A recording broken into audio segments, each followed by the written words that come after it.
Salut Fred. Attends, fais-moi un vrai check de tennisman. Tu fais du bruit. Comment ça va? Ça va super. Bon, super. Je suis ravi d'être avec toi à Barry, en Floride, à Miami, dans ton université. Un Frenchie de plus aux US. Qu'est-ce qui s'est passé? Comment t'es arrivé là? Par hasard. Par hasard, j'ai rencontré 2 Français qui jouaient dans l'équipe et qui m'ont fait venir à l'entraînement. Ouais. Et puis ils m'ont dit, tu peux être volontaire. J'ai commencé à être volontaire. Ah ouais? Et l'année d'après, j'ai récupéré la position de l'assistant coach qui partait. D'accord. Et j'étais assistant coach. J'ai attendu une année. Ok. J'étais assistant coach. C'était il y a combien de temps ça? 2013. D'accord, donc ça fait 11 ans. 2012 exactement en tant que volontaire. 2013, ça fait depuis le 2013 que je suis ici. Ok. Officiellement. Alors, on va parler plus globalement du tennis à Miami, que tu nous donnes des infos. En fait, on a un format qui s'appelle le tennis dans... J'ai fait Washington, Turin, et tu es la 3e personne à intervenir sur ce format-là. Alors, évidemment, toi, ton profil, il est un peu recentré sur l'université, parce que là, on est dans ce qui se fait de mieux, je crois, de la D2. On est pas mal, on est pas mal. Vous avez terminé plusieurs fois premier, non? On le casse tout de suite, là. Ah oui. Les 4. Le mec est modeste. On est pas mal. Non, on est pas mal, on se débrouille. Non, c'est chouette parce que les gamins répondent bien, c'est chouette. Et toi, tu es coach des mecs? Je suis coach des garçons, ouais. Ok. Une équipe de combien de gars? Alors cette année, on en a beaucoup. Cette année, on en a 18. Ouais. Normalement, on en avait entre 9, 10, 11. Cette année, on en a 18 parce que l'école a besoin de nouveaux élèves. Ouais, c'est pour un roster, pour une équipe de 6 gars sélectionnés? Ouais, c'est beaucoup trop. Ah ouais, et les mecs se tirent pas trop la bourre? En plus, les moins forts se demandent toujours comment devenir tu vois, faire partie du line-up. Ouais. Et c'est jamais simple parce que j'essaie de leur expliquer, mais c'est compliqué.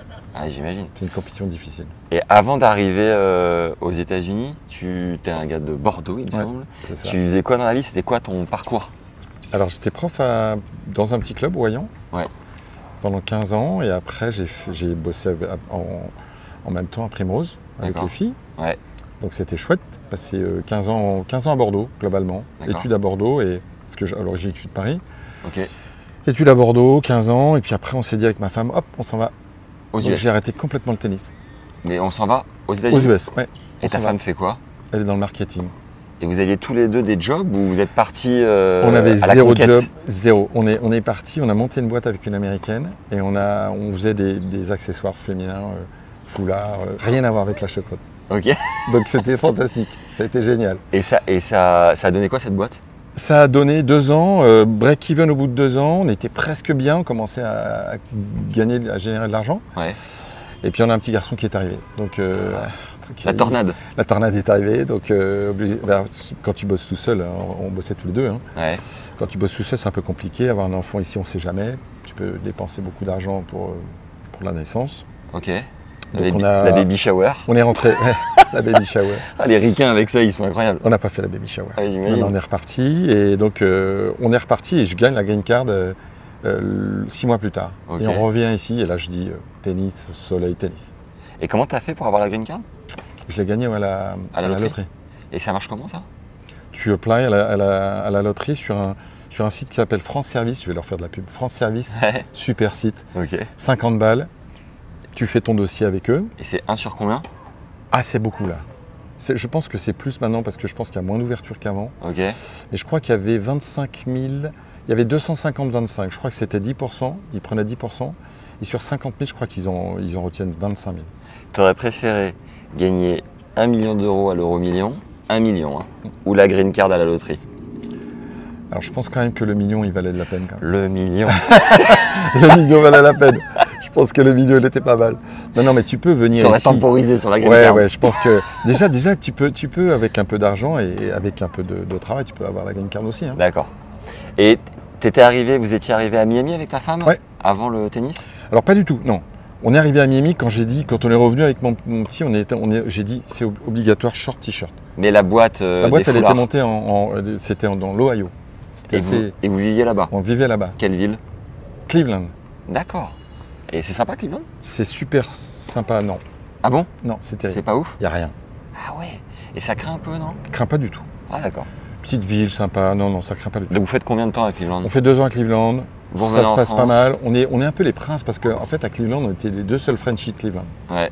Il y avait 10 Frenchies autour de nous qu'on ne connaissait pas d'ailleurs. Ok. On importait des produits européens. Le côté un peu chic de l'Europe, voilà, ça commence à marcher. Voilà. D'accord. Et donc après, vous repartez combien de temps en France? 9 mois, la naissance de mon fils. Hop, et boum, Miami. Et derrière, elle repart à Miami. Ok. Et là, au moment où tu repars, pareil, pas de projet ou tu as déjà le plan université? Alors ma femme avait un projet parce qu'on connaissait déjà des gens ici, donc elle bossait. Ouais. Moi, j'ai pas bossé. Au départ, je cherchais du boulot dans un club de tennis. Okay. Et j'ai trouvé un boulot rapidement. Hein. Ouais. Où ça? Et donc ça a été dans un club ici, pas très loin, North Miami. D'accord. Donc j'ai bossé avec des petits écoles de tennis traditionnelles. Ils aiment bien les Frenchies ici, non? Ouais, ça s'est bien passé. Ouais. Ils étaient gentils comme tout. Et ouais, ça a été vraiment bien, bonne expérience. Après, j'ai bossé avec Tariq Benavides assez rapidement. Ok. Parce que le haut niveau me plaisait un peu plus que l'école de tennis que j'avais fait pendant 20 ans à Bordeaux. Tariq, ancien coach de Rodic, ouais. Et qui était basé où? Qui était basé ici. En fait, il était basé à Key Biscayne. On avait un groupe de joueurs, une dizaine de joueurs. Ok. Tariq était basé avec des coachs français aussi. On n'était que des coachs français, c'était rigolo. Ah ouais. Ah oui, tu m'as dit, vous faisiez des camps à Crandon Park, voilà, de Miami, qui était déjà un peu tombé en désuétude ou ça allait encore à l'époque? C'était moyennasse. Ok. C'était pas encore. On a vu la nouvelle peinture, on a vu les nouvelles structures du Miami Open. Ouais. C'était encore un peu moyennasse. Et je pense que l'année où on est parti, c'était l'année où ils commençaient à mettre des cours en purple, tu sais, des cours ah ouais. Qui étaient sympas. Nous, on les avait arrivés, on s'est dit, waouh, on était les premiers à avoir joué dessus et c'était top. Putain, quelle tristesse que ça devient. En plus, c'est menacé d'être rasé, je crois. Et là, je sais pas, de toute façon, ça vaut tellement de d'argent ici. Ah, c'est fou. J'ai très envie de parler des heures avec toi du college tennis, mais ça n'est pas le sujet parce qu'on a tout un volet college tennis vraiment dédié. Et là, on est venu 11 jours couvrir la Junior Orange Bowl, qui est le petit frère de l'Orange Bowl. Pour ceux qui ne connaissent pas, c'est juste en dessous des grands chelems en termes de notoriété, d'importance. Il y a les grands chelems juniors. En dessous, il y a l'Orange Bowl. Et le petit frère, c'est la Junior, catégorie moins de 14, moins de 12. On a couvert ça pendant 11 jours. Et moi, ce que j'aimerais savoir, c'est comment ça marche pour jouer au tennis en Floride. Est-ce que c'est cher, pas cher, facile d'accès, le niveau des gars, l'ambiance? Déjà, on n'a qu'à commencer sur... t'arrives de France, t'es, on va dire, 15-2. Tu veux trouver des mecs, tu veux trouver des cours. Comment ça marche? Alors, c'est fantastique. Okay. Ici, il y a de tout pour tout le monde. Ok, incroyable. Tu as des clubs, tu as des clubs publics ou tu as des clubs publics à tous les coins de rue. Ouais. Donc il y a énormément de possibilités de jouer au tennis partout. Donc sur des cours publics, ça veut dire gratuit? Gratuit. Tu arrives, tu attends, tu demandes à quelle heure ils ont joué. Et comme les gens respectent beaucoup, c'est assez sympa parce que, en fait, quand je suis après Tariq, j'ai entraîné des juniors et on était dans ces environnements-là. C'est-à-dire qu'on était dans ce genre d'endroit où tu as 3 terrains, 5 terrains, 8 terrains. Et les gens viennent et te croient quand tu dis je suis arrivé à 8h, il est 9h30, ou tu dis non, je viens juste d'arriver. Parce que la règle c'est 1 heure. La règle c'est 1 heure. D'accord. Donc en fait les gens viennent là, ils attendent et ils ont premier servi. Ouais, premier arrivé, premier servi. servi. Sauf qu'à New York, ça, les gens sont tellement fous de tennis pour certains, ils sont capables d'attendre 3-4 heures. Ici c'est le cas aussi ou... Non. Moins que ça? Ici les gens non, ils n'attendent pas. Ouais. Il y a plein de choix, il y a beaucoup de terrains partout. Okay. Donc en fait, il y a donc ce côté un peu club, qui n'est pas club vraiment, parce qu'il n'y a pas de clubhouse, il n'y a rien, c'est vraiment des endroits que des terrains de tennis. Ouais. Et après, tu as des petits clubs qui ne sont pas forcément, comme on dit, les country clubs. C'est des petits clubs qui sont des clubs de ville, mais qui sont gérés par des gars individuellement. Comme Guillermo Cañas? Ouais, lui c'est un club privé, lui c'est un peu plus... C'est encore autre chose. Cañas, remarque, Cañas, ça dépend où il est, mais il a pas mal d'endroits où c'est des country clubs, où il a pris le management du country club. Et là, ça, c'est encore la catégorie supérieure. Ok, on y et vient. Ce genre de club, c'est en fait un club que toi, moi, on fait un bid et on peut être directeur du club. Ouais. Moyennant, voilà, tu es obligé de manager le club et tu manages tout, de A à Z. Des membres, des coachs, de la maintenance. Et donc juste avant ça, tu disais la catégorie, c'était quoi? Avant le country club? Ah ben c'est ça, c'est ces clubs-là. C'est ces clubs-là qui sont des clubs de ville, qui sont des clubs où c'est pas cher. On est à combien l'adhésion? On est à 200-300 $ par an. Et après, pour taper ils payent toujours un petit peu, je crois, les gens ils payent 2 $, 3 $ à chaque fois qu'ils viennent faire un double. Oui. Ah, c'est que dalle. Non, c'est double, tu dis? Ils font souvent des doubles, les Américains. Ah ouais? Parce qu'ils aiment pas trop courir ou quoi? Parce qu'il y a pas mal de vieux, donc les anciens sont... Moi, j'ai jamais vu autant de gens jouer. C'est beau, c'est bon. J'arrive en club, il y a toujours des gens qui jouent. Tu arrives dans des endroits publics, il y a toujours plein de gens qui jouent, plein d'anciens. Et dans ce club, en dessous des country clubs, si tu prends une indive, on va dire, est-ce que déjà c'est possible de prendre une indive? Bien sûr. Ah oui, ça peut être jusqu'à 100, 120, 150 $. Et les premiers prix? 60, 50, 60. Ah ouais, quand même. Et un cours collectif, on va dire, tu sais à combien on est? Alors ça dépend, ça dépend des clubs. Encore une fois, ça dépend des clubs. Ces petits clubs-là, ils proposent des cliniques, comme ils appellent des cliniques ici. C'est 20, 30 $ par heure et demie. Ok. Tu vois, tu as un groupe de 4, de 6, de 8. Donc le prof vraiment fait bien sa vie, tu vois, c'est pas mal quand même. Tu as 10 personnes, 8 personnes, il a 2 terrains, 3 terrains. Et il manage un peu, ouais, c'est cool. Et les profs sont qualitatifs ou on a quand même cette image du prof à l'américaine un peu bourrin, pas très fin dans l'approche? Toi, tu le vois comment? Je le vois difficilement, ouais. C'est très très dur pour moi d'être arrivé ici avec ce niveau d'enseignement, c'est catastrophique. Ah, ils partent de loin? Ils sont partis, mais ils sont toujours là. Ils sont partis, mais ils sont encore là. À l'arrêt? Mais comment ça se fait? Comment tu t'expliques? Alors, je vais dire un truc très simple, ce que je dis toujours à mes copains qui bossent dans des clubs et des copains qui sont à la Fédé américaine, et que je salue d'ailleurs, et à qui je dis il faut faire de la formation de prof. Il ne faut pas de formation. Ah, d'accord. T'es prof aujourd'hui, tu as un diplôme de tennis en 2 week-ends. Ah ouais, comme le permis, quoi.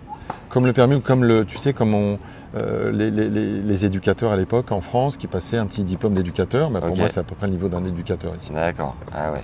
Le permis, moi je me souviens, c'était le code 1 heure, la conduite 1 heure, 100 $, tiens ton papier et bonne chance. Ouais, mais à la limite c'est pas trop cher parce que tu vois, t'es pas obligé de payer les leçons, tu vois. Oui. En France il y a tout un business autour. Il y a un business, ici, mais au moins c'est un peu plus sécurisé sur la route. Au même titre que le DE te permet d'avoir quelqu'un qui a un vrai bagage, quoi. Alors ça fait partie des autres choses aux États-Unis qui font que tout est facile de faire. Tu peux être prof de tennis, prof de gym, prof de machin, tout ce que tu veux. Ouais.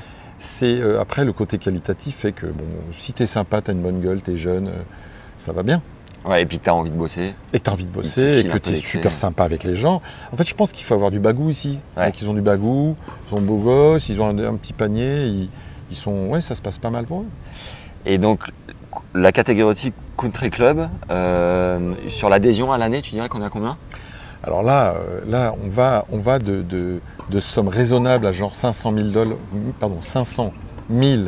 $ par an. Raisonnable? Country club, non, 500/1000. Ah, ok. Non, pas 500 000. Ouais. Et après, tu as des clubs où on est allé... Il a changé, Fred. On est allé visiter, ouais. Que j'ai rencontré il y a 15 ans. C'est ça, non. Et non, ça c'est entrée de gamme country club, parce qu'il y a un peu des country clubs un peu partout quand même, où tu as par exemple les anciens des résidences qu'ils faisaient avant, ils avaient le country club qui était intégré à la résidence, où tu as toujours le clubhouse, tu vois, la piscine, le club de tennis, mais ça reste moyennasse, c'est pas le country club haut de gamme. Oui. Donc on va dire 500, 1000, 1200, 1500, tu vois, 2000 max on va dire à l'année. Pareil, tu vois, avec le même système. Pour les cours, il faut mettre un peu plus. Parce que tout est un peu plus quali quand même. Ah oui, non. Super. Non. D'accord, donc c'est quoi? C'est l'image que tu payes? C'est quoi? Le réseau? C'est la proximité. La fame. Tu vois, j'habite tout près des terrains de tennis, c'est facile, ce serait pratique pour moi de venir au tennis. Et mes copines, mes copains qui ont 50, 60, 70 ans, ils font la même chose. Et donc ils se retrouvent tout le temps, tous les matins. Ok. Donc ça, 500/1000 pour les abordables.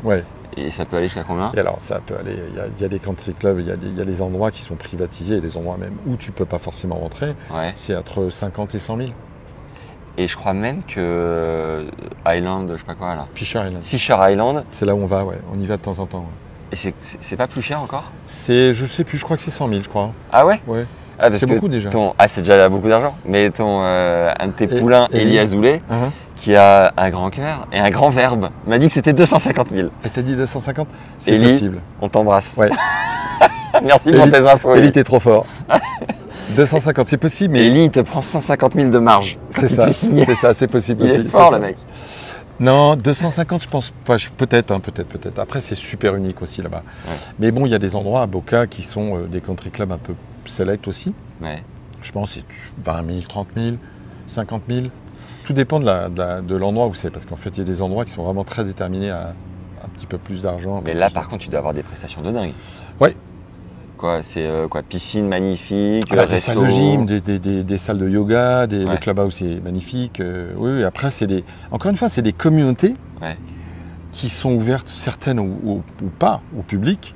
Et ces communautés, quand tu as une maison qui vaut 4-5 millions de dollars, tu peux mettre 50 000 dans un membership de tennis, tu vois. Outil. Parce qu'en général, il y a tennis, golf.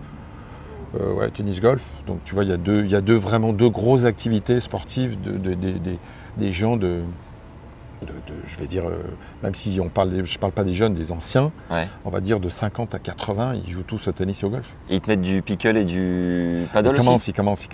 Le pickleball, il commence. Le paddle, c'est pas intégré dans les clubs de tennis, le paddle ici. Ok. C'est séparé. D'accord. Le paddle, c'est pas comme chez nous en France. Le paddle, c'est complètement séparé. C'est du privé, c'est séparé. D'accord. En termes de niveau, quand tu es, on va dire, pas loin, on va dire milieu de 3e, début de seconde série, est-ce que tu trouves facilement des partenaires ou ça joue moins bien globalement? C'est facile de trouver des partenaires. Ok. C'est très très bien. T'as des mecs qui touchent quand même. Ouais. Quand tu es 15-2, comme tu disais tout à l'heure, la question 15-2, c'est un niveau où tu peux jouer avec des gars qui sont, tu vois, il y a des niveaux 4.0, 4.5, 5.0. C'est des niveaux d'équipe, tu vois. C'est pas UTR, non, c'est pas ça? Non, c'est un classement USTA. Ok. Ça n'a rien à voir, c'est la fédération américaine. Et ces classements-là, le club voisin va jouer en 4.5 par exemple. Tu vois, je vais dire, allez, un 15-2, entre 15-2 et 15, ça va être 4.5 par exemple. Donc 5 c'est le meilleur? Non, sur les 5.5 je crois. 5.5? Ouais. D'accord. Et c'est le club qui a le classement? Et c'est le club qui choisit, qui dit bah tiens, je vais mettre une équipe en 4.0, 4.5, 5.0. Okay. D'accord. Et à partir du moment où tu signes dans cette division-là, c'est pas comme chez nous où tu as une division et tu montes, tu descends, c'est pas ça. C'est tu choisis. Okay. Si tu as des joueurs par exemple qui sont à 15, tu dis bah voilà, notre niveau c'est 4.5, je fais une équipe de garçons de 4.5 et donc tu as plusieurs saisons dans l'année et tu fais les matchs d'équipe comme chez nous on fait. D'accord. Et sur les tournois? Sur les tournois, c'est différent parce que ces classements-là, alors il y a des classements USTA, comme on appelle la fédération américaine, qui limitent ou qui augmentent, qui font des Open comme chez nous en France. L'Open, ça veut dire que tu as tous les classements américains possibles. Et après, quand ils limitaient, tu as des tournois, par exemple, qui limitent à 4.0 ou 4.5. Et donc, ça veut dire que si ton niveau est à 5.0, tu ne peux pas t'inscrire sur ces tournois de 4.5. Et il y a du monde dans les tableaux? Il y a du monde, ouais.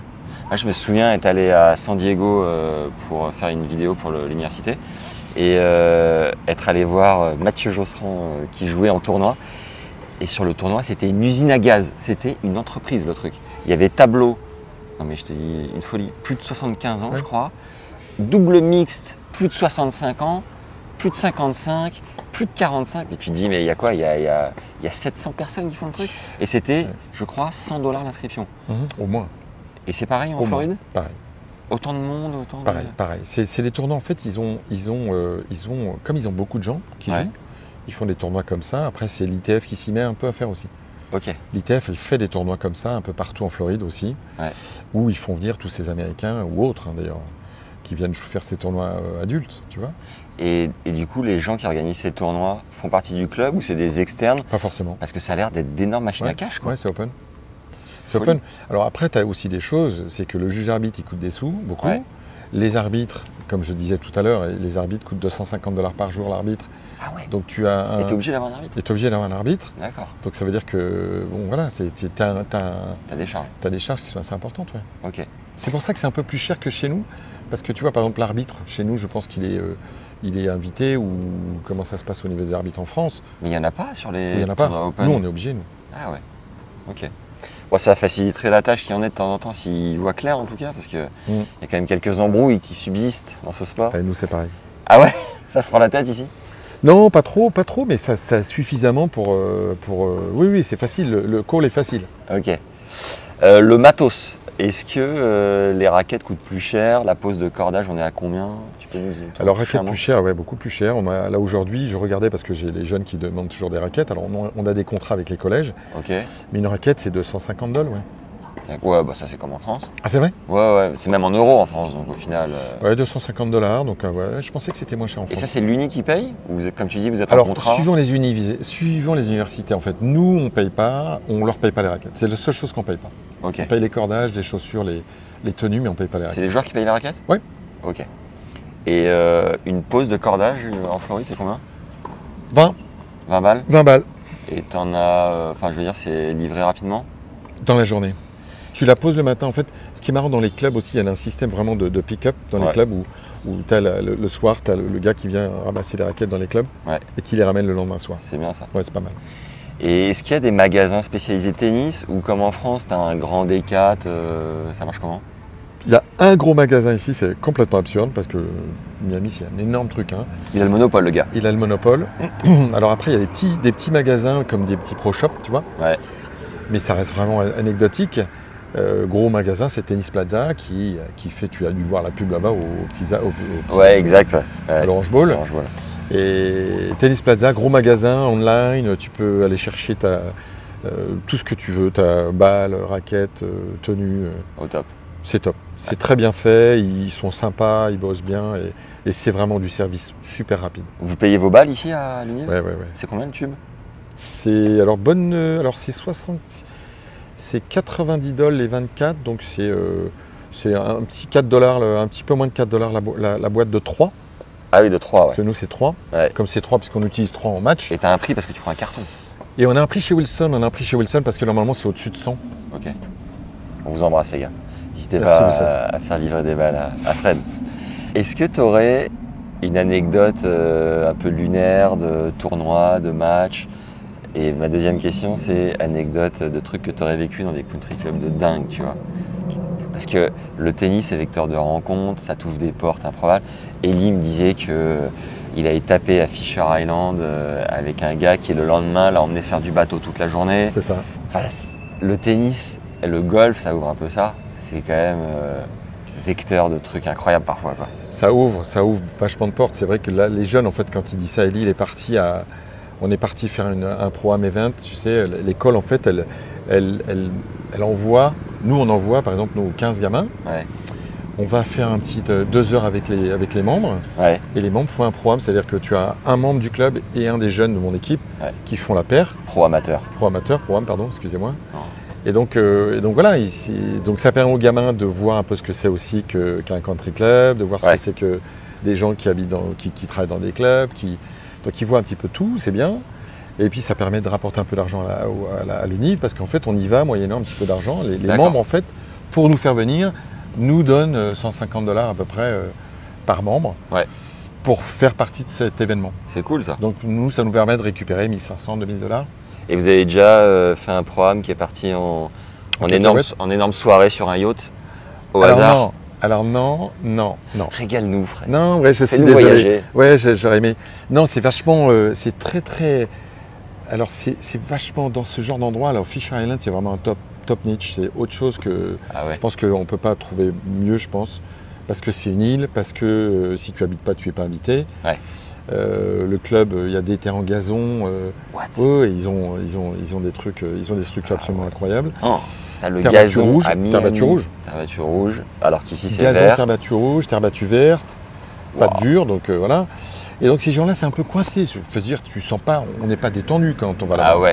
Les gamins sont sympas, hein, mais les gamins, je leur dis aux gamins, faites attention, on n'est pas non plus, on n'est pas avec tonton et tata au bistrot du coin. Donc voilà, non, l'idée c'est pas rien d'exceptionnel parce que les Américains sont pas ils sont pas dans les excès, quoi. Non, pas trop. À certains égards, mais pas dans le comportement. Dans ce genre de comportement, dans ce genre de club, zéro.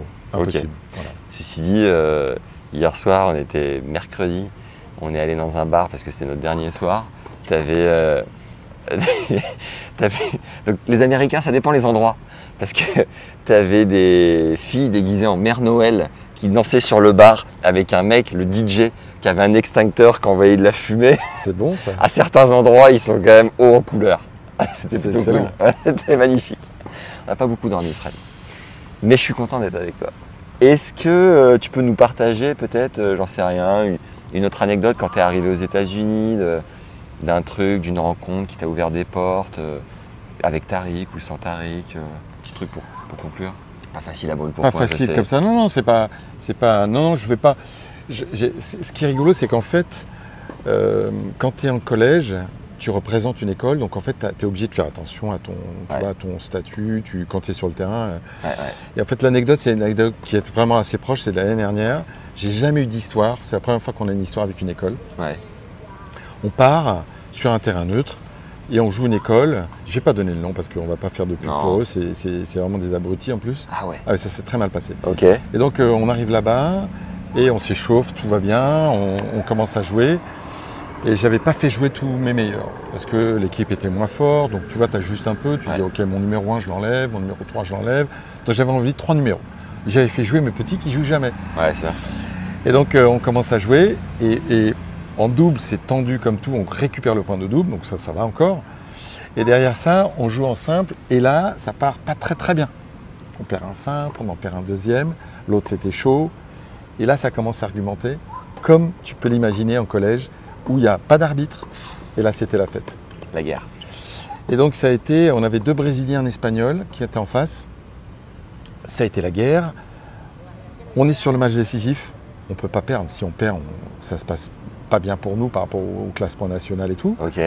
Donc il commence à pleuvoir, nuit tombante, pleuvoir, dernier match pour le point gagnant, pour gagner la rencontre. Et donc je dis à mon gamin, c'était genre tie-break du 3e, je dis à mon gamin, ça glisse, on arrête. Et le gamin dit, hop, il appelle le gars en face et ça glisse, on arrête. Il y avait déjà des arguments, mais plein. Quand tu dis arguments, c'est des embrouilles. Oui, des embrouilles, avec des histoires, avec des lignes pas annoncées, enfin bon, bref. Et on se retrouve le lendemain matin à l'USTA. Pour le tie-break décisif. Pour le tie-break décisif. Il a dû bien dormir, le gars.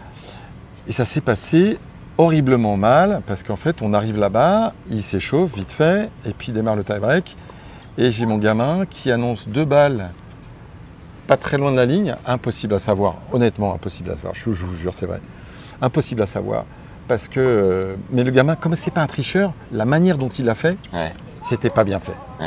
Donc il renvoie la balle 2 fois sur balle de match pour l'autre et l'autre pète un plomb, ils veulent partir. Donc toute l'équipe commence à partir en disant c'est bon, on va finir le match. Et donc on dit, véridique, 9 partout, pardon.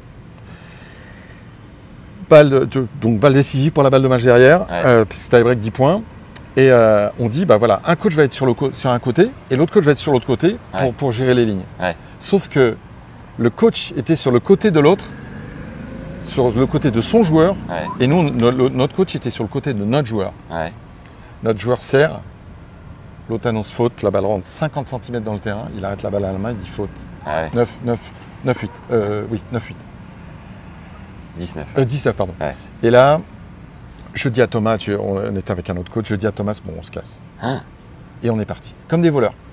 La rencontre pas finie. On s'insulte, on ne serre pas la main. 9-8, match pas fini. Ça a été sympa à filmer ça. Et un mois plus tard, on reçoit un papier comme quoi on a perdu la rencontre. Voilà la petite anecdote qui est un peu. Parce que vous êtes parti quoi. On est parti, on n'aurait pas dû, on s'est emporté. Moi je me suis un peu emporté parce que ça m'a gonflé. Mais tu m'étonnes. Dur. Voilà. Ouf. Qu'est-ce que tu préfères clairement ici à Miami que t'as pas en France ou l'inverse? Dans les deux sens. Ça c'est. Voilà, j'arrive de 10 jours, comme je t'ai dit, 10 jours de Paris. À 2 degrés. 2 degrés, c'était faible. C'était très faible. Je rentre, voilà, on est en short et en t-shirt tous les deux à midi. Je pense que c'est. Voilà, le 15 décembre. Il n'y a même pas d'explication. 15 décembre. Je me suis baigné la semaine dernière. Magnifique. Ok, donc ça. Qu'est-ce qui te manque de France sinon? Le goût. J'ai plus de goût ici, il n'y a plus rien. Ah merde, tu cuisines quand même? Bien sûr. Non, c'est vraiment pas terrible. Le coût de la vie est pas trop cher? Si. C'est hyper cher? Tu loues ta maison?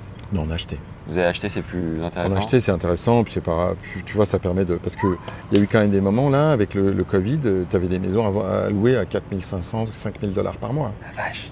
Les courses coûtent une blinde? Les courses, c'est un petit billet de 1000 par mois, un bon petit billet de 1000. Parce que dès que tu as envie de manger des bons trucs, si tu manges de la viande, des bons trucs, des poissons, si tu manges des trucs, bien sûr. Je crois qu'il y a une assurance maladie et tout, vous faites comment? Alors moi je suis assuré avec l'école, donc ça c'est bien. Ma femme est assurée avec sa boîte, donc ça c'est bien. Après quand tu n'es pas assuré, ça coûte très cher. Et votre fils vit ici du coup? Nos 2 enfants vivent ici. Un est à la fac à UF. UF, c'est quoi? UF, c'est Gainesville, c'est l'University of Florida. Ok, c'est un peu plus haut. Gainesville, c'est tout en haut, c'est au-dessus d'Orlando. Ok. Super univ, grosse. Ouais.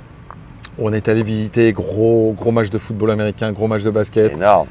Grande différence avec nous, hein. Nous on est petite école. Et 6000, tu disais. 6000, voilà, petite école, petit gymnase. Mais cher. Et plus cher, oui, beaucoup plus cher. Incroyable. Mais là, super, donc il est là-bas et le petit est encore en high school ici. Ok. Voilà. Ici, 38 000 l'année, tu disais? 38 000 à Barry. Dollars. Oui, école privée, donc petite classe aussi, c'est un peu la différence. Hein. Ouais. Petite classe, c'est-à-dire que tu as des classes entre 10 et 20. C'est pas des grands amphithéâtres, c'est pas des. Donc c'est pas mal, ouais, c'est pas mal. Et un head coach, mec, deuxième division, tu peux nous donner une fourchette de ce que ça gagne? Combien il gagne? Entre 60 et. Entre 55 et 80. D'accord. Je crois qu'à San Diego, c'était 150, un truc comme ça. Ah, mais bon, le problème, c'est que San Diego, c'est une autre vie. Tu as l'essence qui est bien plus chère. Les Ah maisons, ouais. c'est 3 fois plus cher qu'ici. Ah ouais? Ah oui, oui. D'accord. C'est encore plus cher. Je veux dire, on ne peut pas comparer la Floride et la Californie encore, tu vois. Ok. Non, je dirais peut-être pas 3 fois maintenant, mais tu as largement, je veux dire, à San Diego, pour avoir une maison à 300 000 à 400 000 $, c'est absolument impossible. Ok. Ici, tu en trouves. Tu vois. Comment tu te sens quand tu vas en Californie par rapport à la Floride? J'adore. Ah ouais? Nous, on a failli habiter là-bas. J'adore. Je trouve ça exceptionnel. Et du coup, pas trop, on va pas dire dur, mais contre nature. Toi qui as vécu à Bordeaux, pas si loin de l'océan et tout, d'être dans le coin, c'est une autre vibe par rapport à la Californie. Ah ouais, mais tu sais que la Californie, la différence, c'est que c'est beau à voir. Ouais. Après, quand tu vas dans l'eau, c'est moins beau déjà. Parce que si t'as pas la combi, tu n'y vas pas. Il fait T'es un 18 gars degrés. frileux, toi? Ah, mais je supporte plus. Ah ouais? Mais non, mais c'est pas possible.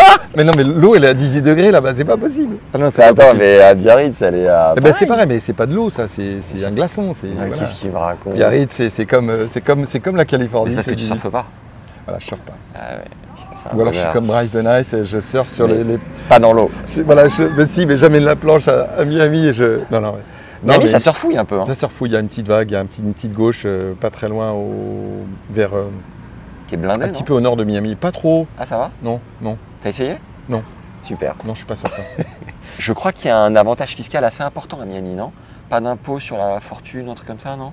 Alors, déjà, par principe, aux États-Unis, tu payes moins d'impôts. Déjà, tu payes 2 Par fois rapport à moins la d'impôts. France? Ah ouais. C'est combien le taux?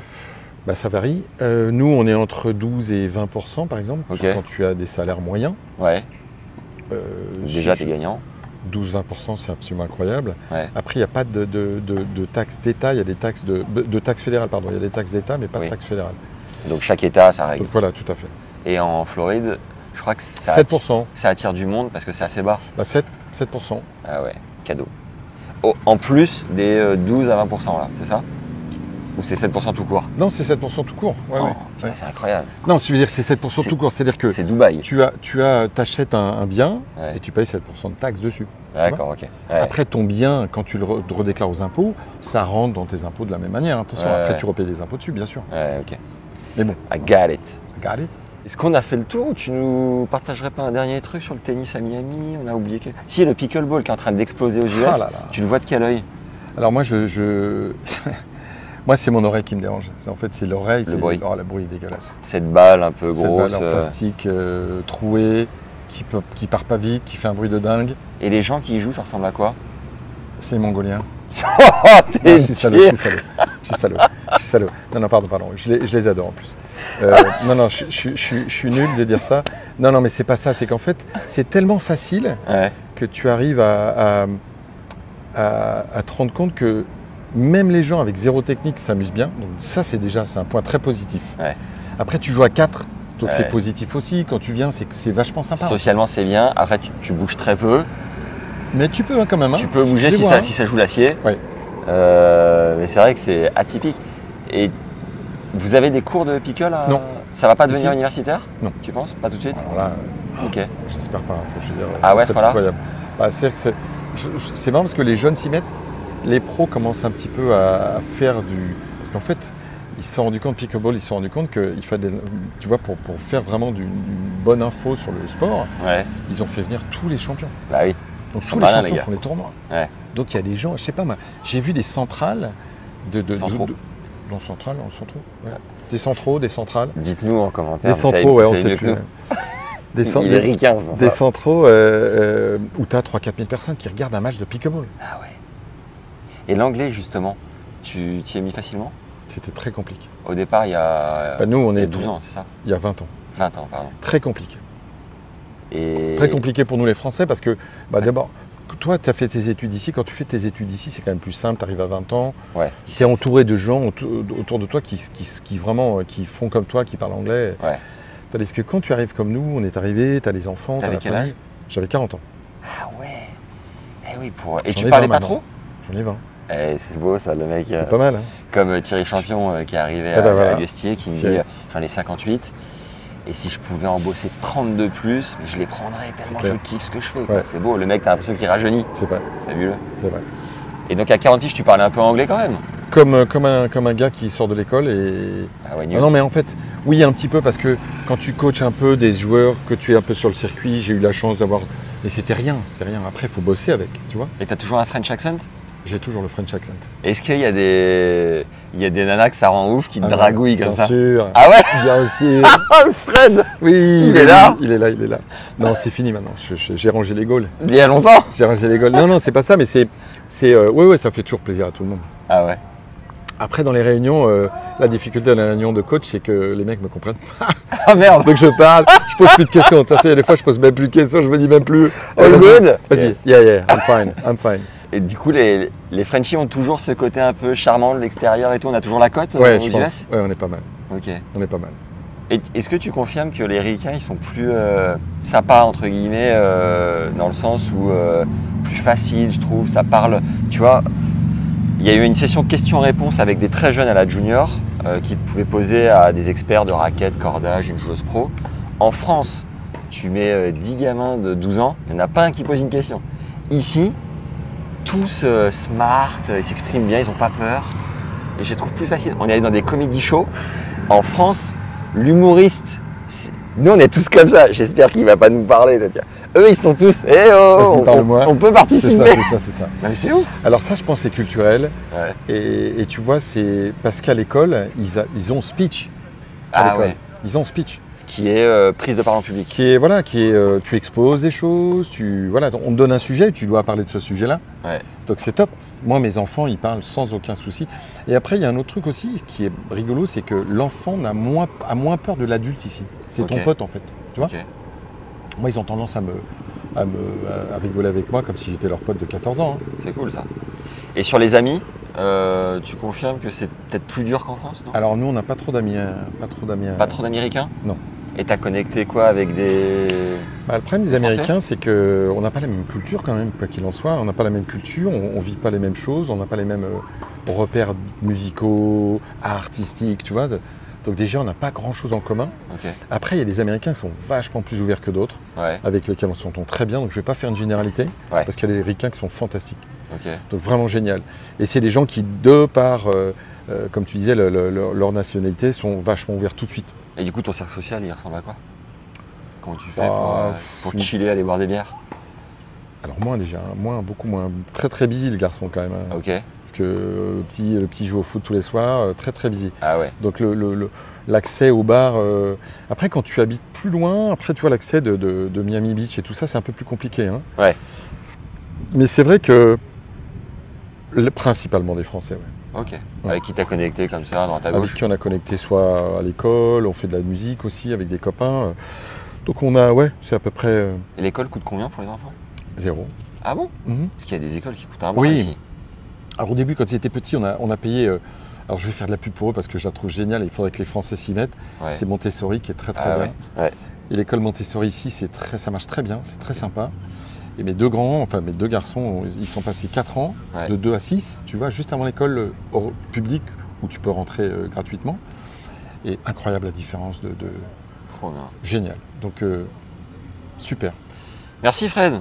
On a fait... Pardon. À chaque fois, il me serrait la main comme un banquier. On le refait. Attends. Merci. Mieux. On est applaudi par Monsieur Azoulay derrière. Monsieur Azoulay. Merci d'avoir pris le temps, c'était très cool. Merci à toi Max. Je voulais faire 20 minutes, je n'y arrive pas. À chaque fois, c'est passionnant. Mettez un petit like à cette vidéo, un commentaire si vous avez des questions à envoyer à Fred.